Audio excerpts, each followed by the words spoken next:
Hello everyone, my name is Courtney Cook. I'm a board-certified genetic counselor and licensed in several states, including Illinois, and I am the founder of Cook Genetics Assessment and Testing, which is located in Effingham, Illinois.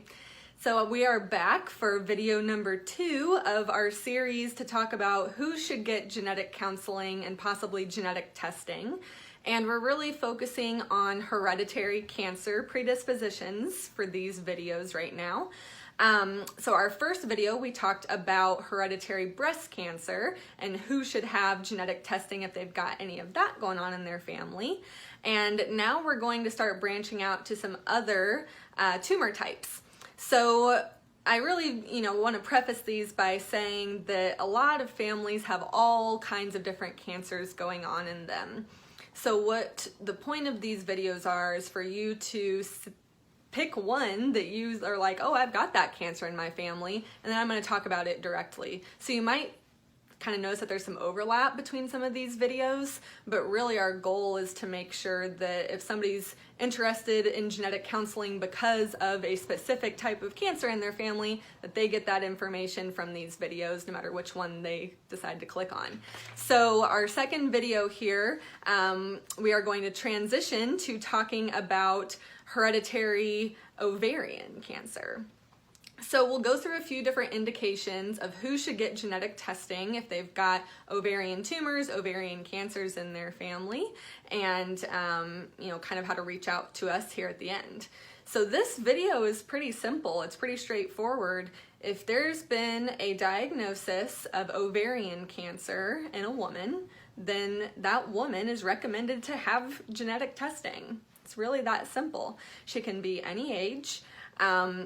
If there's especially a high-grade ovarian cancer, most of them are pretty like metastatic or a more advanced stage.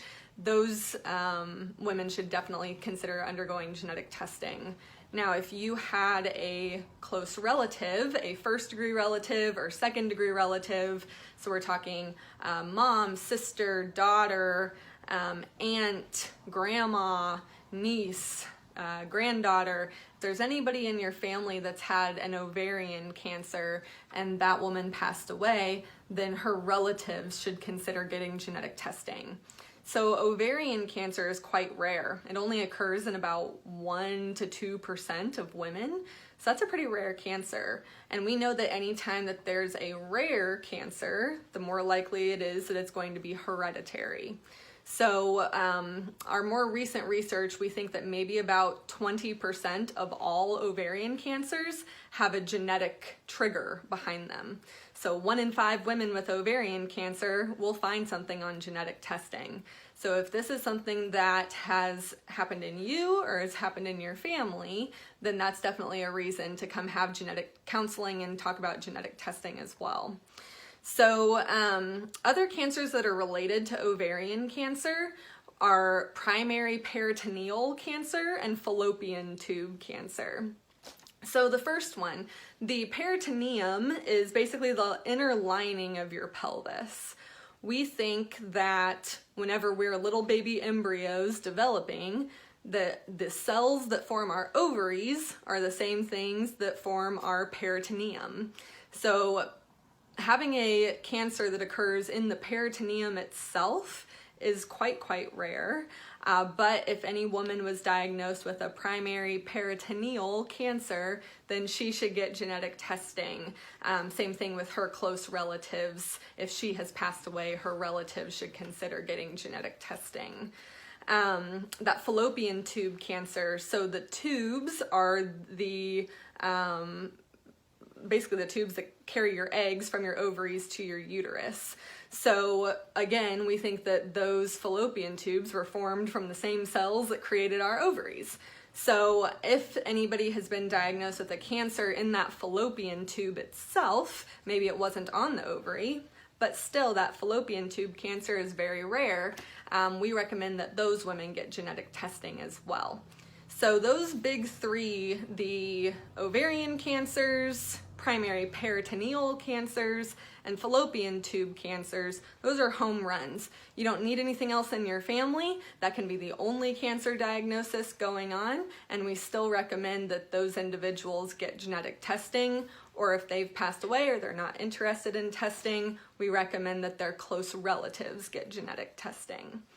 There are other types of ovarian tumors and ovarian cancers that are less common, sometimes maybe less aggressive as well, but they are what we call Sertoli-Leydig cell tumors or germ cell tumors. They're like the way that they form in the ovaries are different. So essentially, if there's been any sort of tumor or cancer going on in the ovary, definitely come talk to us.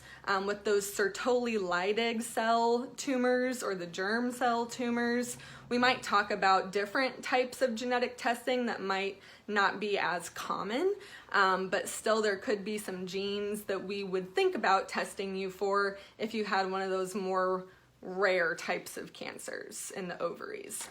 So ovarian cancer is pretty much a home run. If there's anything like this going on in you or in your family, we highly recommend that you have genetic counseling and genetic testing and see if there's anything that's predisposing you to develop one of these really rare aggressive cancers. So if you would like more information about genetic counseling and genetic testing, please visit our website. It's www.cookgenetics.com. You can reach out to us on Facebook, Instagram, Twitter, or by email. My email address is courtneycook@cookgenetics.com.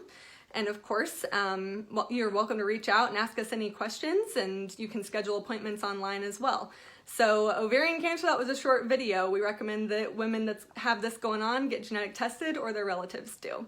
So you guys let us know if you need anything, and we'll be back with more videos about other cancers here in the next few days.